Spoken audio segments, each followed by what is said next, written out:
I wasn't immediately assuming he had other intentions at all. I was just like, he probably, because I always thought he was just like a nice teacher. Good evening. For the first time tonight, we're hearing from a former student about unwanted physical contact from a teacher. The case involving Patrick Power has some parents demanding accountability. 7 girls and teens accused Power of questionable behavior towards them. The school allowed Power to retire without filing a complaint to the state or to police. In this latest development, in a story that you'll only see here on 12 News, what this graduate of Casteel High School has to say to our own Joe Dana about what she experienced is an alert to parents and school leaders. Joe? It's the embarrassment and shame that this young woman felt, even though she did nothing wrong, that gives you an idea of how tough it can be for someone to speak out who's been the target of alleged mistreatment. I didn't want like students to blame me for the reason he got fired. Grace Kimmel graduated from Casteel High School last year.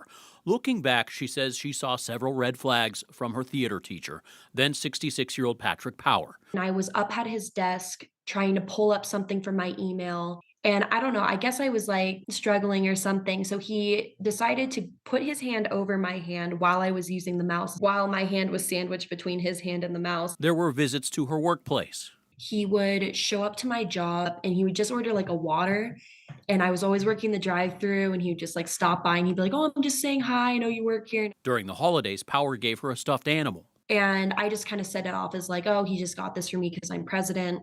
But it was weird that he got me like this big stuffed animal Then, while on a field trip, while I was sitting alone and he asked me if I wanted to go to a gun show with him. Grace considered complaining to the school. I'd been in the program for years. I was president of the club. I didn't want to be the reason that this teacher got fired in the middle of a musical that we were putting on. But she wrote a complaint to administrators. And then he retired the next day. What Grace did not know then was a month earlier, a younger girl complained to the school about Power, prompting a school investigation. It documented 5 junior high age girls who gave the school varying accounts of Power, making unwanted physical contact on their waist, back, and hands. One girl cried, even mentioning his name. Another girl called him scary. But the school gave Power a second chance. They were on the teacher's side. They weren't on the student's side. That's what I feel. Knowingly touching another person. Since Power's retirement in 2021, some parents have demanded the state hold administrators accountable for never filing a police report against Power. The district says administrators took the advice of the school resource officer. That SRO disputes the school ever told him about the complaints. While the State Board of Education reviews the case, Grace wants kids to know it's worth stepping forward. I feel like you just need to confide in someone, whether it's a school counselor, a teacher you trust, or your parents. Power has given up his teaching certificate. He faces no criminal charges. An attorney representing Power tells us Mr. Power is profoundly saddened by the allegations against him, and he vehemently denies them.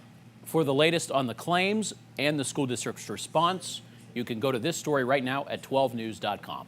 Joe Dana, 12 News.